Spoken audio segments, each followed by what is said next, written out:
दोस्तों आज की इस वीडियो में हम लोग जेएसडब्ल्यू नेको इंडस्ट्री स्टॉक के बारे में बात करने वाली है। आज के दिन यानी फ्राइडे के दिन ये स्टॉक एक ही दिन के अंदर काफी ज्यादा नीचे चला गया। तो आज की इस वीडियो में इसके फाइनेंशियल्स को देखने की कोशिश करेंगे, कंपनी बिजनेस क्या करती है और एज ए इन्वेस्टर आपको ऐसे स्टॉक को अगर आप इन्वेस्ट कर रहे हो तो कौन कौन सी चीजें आपको ध्यान में रखनी चाहिए, इसके बारे में भी बात करेंगे। वीडियो को मैं स्टार्ट करूँ उससे पहले चैनल के ऊपर आप पहली बार आए हो, मुझे पहली बार देख रहे हो तो मेक श्योर कीजिए चैनल को आप सब्सक्राइब करो। यहाँ पे हम लोग स्टॉक मार्केट के रिलेटेड बहुत सारी चीजों के बारे में बात करते हैं। अगर हम इस स्टॉक के थोड़े रिटर्न्स की बात करते हैं, अगर आप लॉन्ग टर्म में रिटर्न्स की बात करते हो यानी कि ऑल टाइम रिटर्न्स, तो जब से ये स्टॉक मार्केट में लिस्ट हुआ है 2002 से लेकर अभी तक इस स्टॉक ने 686% तक रिटर्न्स दिए है।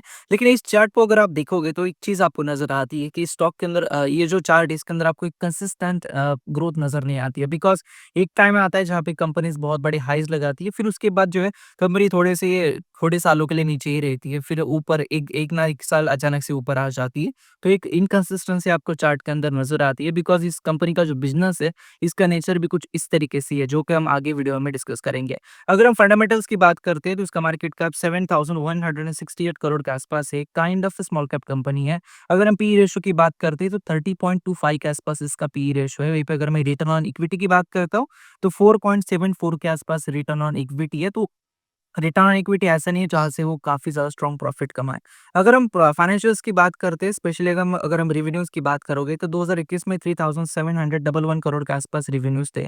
वहाँ से रेवेन्यूज़ बढ़कर 6012 करोड़ के आसपास इसने रिपोर्ट किए। तो रेवेन्यूज़ के अंदर आपको एक अच्छी खासी जंप नज़र आती है। लेकिन एक चीज़ नज़र आती है कि 2022, 23, 24, 25 में जो रेवेन्यूज़ इसने रिपोर्ट किए, इसमें एक थोड़ी-सी स्टैग्नेंसी भी है। अगर हम इसके प्रॉफिट्स की बात करते हैं तो 2021 में जहाँ पे कंपनी लॉस कर रही थी 558 करोड़ का, वहाँ से लेकर कंपनी ने अचानक से 2247 करोड़ का प्रॉफिट कमाया था फॉलोइंग ईयर 2022 में। फिर से ये प्रॉफिट नीचे घटकर लगभग 90% ये लगभग नीचे घटा और फिर 227 करोड़, फिर 210 करोड़ और अभी ये 100 करोड़ के आसपास प्रॉफिट ट्रेड कर रहा है 2025 में। तो इसके अंदर भी आपको एक बहुत ही इनकंसिस्टेंसी नजर आती है। अगर हम इसके शेयर होल्डिंग पैटर्न की बात करते हैं तो प्रमोटर के पास इस कंपनी का 55.15% के आसपास स्टेक है, रिटेलर का 44.81, फॉरेन इंस्टीट्यूशंस का 0.04 और बाकी का कोई किसी का भी ज़्यादातर स्टेक नहीं है। अब इम्पोर्टेंट क्या है, ये जो कंपनी बिज़नेस करती है, ये top alloy steel manufacturing company है। तो इनका जो मेनली बिज़नेस है दोस्तों, वो कमोडिटी जो प्राइसेस होते हैं, इसके ऊपर काफ़ी डिपेंड करता है। और जैसे कि आप लोगों को पता है कि ये जो सारी प्राइसेस होती है, काफ़ी ज़्यादा साइक्लिकल होते हैं। जैसे कि 1-2 साल ऐसे आते हैं, जहाँ पे इनके प्राइसेस काफ़ी ज़्यादा ऊपर चले जाते हैं। और यहाँ पे ये इंडस्ट्री में 2 टाइप्स की कंपनी होती है। एक तो वो कंपनीज़ होती है, ये सारी कमोडिटीज़ को, ये सारी स्टील स्टॉक्स को या फिर ये जो सारे मेटल स्टॉक्स को, इनको ये बेचने का काम करती है। जो कंपनीज़ इन मेटल्स को बेचने का काम करती है, इनके प्रॉफिट्स तो हालाँकि बहुत ज़्यादा बढ़ते हैं।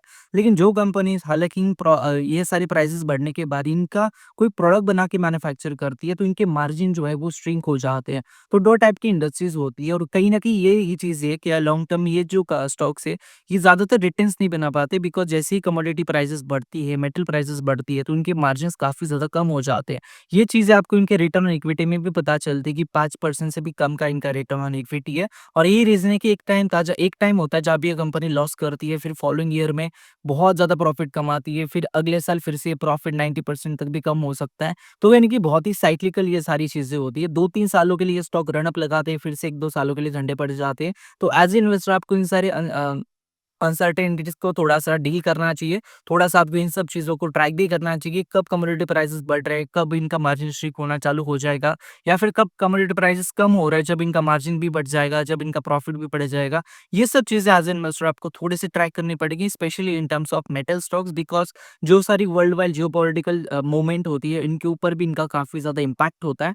और ये सारी चीज़ें अगर आप ट्रैक करोगे तो ऑब्वियसली आप एक अच्छा डिसीज़न ले पाओगे। लेकिन मुझे ऐसा पर्सनली लगता है कि एज़ एन इन्वेस्टर आपको एक ऐसी कंपनी चाहिए जो कि ईयर ऑन ईयर बेसिस के ऊपर ग्रोथ कर रही है, जो पिछले साल इसने प्रॉफिट कमाया था उससे भी ये आगे जा रही है, ना कि कोई ऐसा स्टॉक जहाँ पे आपको कोई भी पता नहीं कि मार्केट में क्या होगा, इस स्टॉक का प्रॉफिट कब आएगा, लॉस कब आएगा और कहीं ना कहीं कंपनी कब लॉस मेकिंग हो जाएगी, कब प्रॉफिट मेकिंग हो जाएगी। ये काफी ज्यादा अनसर्टेन होता है ऐसे स्टॉक्स में। तो ये था आज का वीडियो को मैं एंड करूँ उससे पहले चैनल को सब्सक्राइब कर देना, वीडियो को लाइक कर देना। धन्यवाद दोस्तों ये वीडियो देखने के लिए, धन्यवाद।